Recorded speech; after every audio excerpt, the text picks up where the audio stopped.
KPCC secretary പട്ടികയ്ക്കായി ഹൈക്കമാൻഡിൽ സമ്മർദ്ദവുമായി സംസ്ഥാന നേതൃത്വം. KPCC jumbo പട്ടിക വീണ്ടും വിപുലീകരിക്കാനും നീക്കമുണ്ട്. സെക്രട്ടറിമാരുടെയും എക്സിക്യൂട്ടീവിന്റെയും പട്ടികയാണ് ഇനി പുറത്തുവരാനുള്ളത്.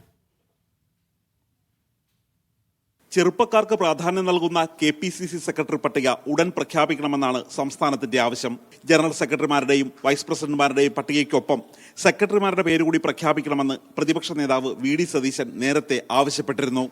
തദ്ദേശ സ്വയംഭരണ തെരഞ്ഞെടുപ്പിന് ശേഷം പ്രഖ്യാപിക്കാമെന്ന കണക്കൂട്ടലിലായിരുന്നു ദേശീയ നേതൃത്വം. അത്രയും വൈകുന്നത് സംഘടനാ പ്രവർത്തനത്തിന് ദോഷം ചെയ്യുമെന്ന വിലയിരുത്തലിലാണ് സംസ്ഥാന നേതൃത്വം. കെ മുരളീധരൻ ഉൾപ്പെടെയുള്ള നേതാക്കളുടെ അതൃപ്തി പരിഹരിച്ച് പുറത്തിറക്കുന്ന ഭാരവാഹി പട്ടികയ്ക്കൊപ്പം സെക്രട്ടറി പ്രഖ്യാപനവും വേണമെന്ന് സംസ്ഥാന നേതൃത്വം ആവശ്യപ്പെടുന്നു. ജനറൽ സെക്രട്ടറി പദത്തിലേക്ക് മരിയാപുരം ശ്രീകുമാർ, സജീവ് മാറോളി എന്നിവരെ പരിഗണിക്കുന്നുണ്ട്.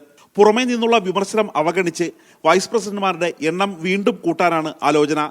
മുൻ DCC പ്രസിഡന്റുമാരായ ഒ. അബ്ദുറഹ്മാൻ കുട്ടി, കെ.പി. ധനപാലൻ എന്നിവരെയാണ് പരിഗണിക്കുന്നത്. ഡി. ധനസുമോദ്, മീഡിയ 1, ഡൽഹി.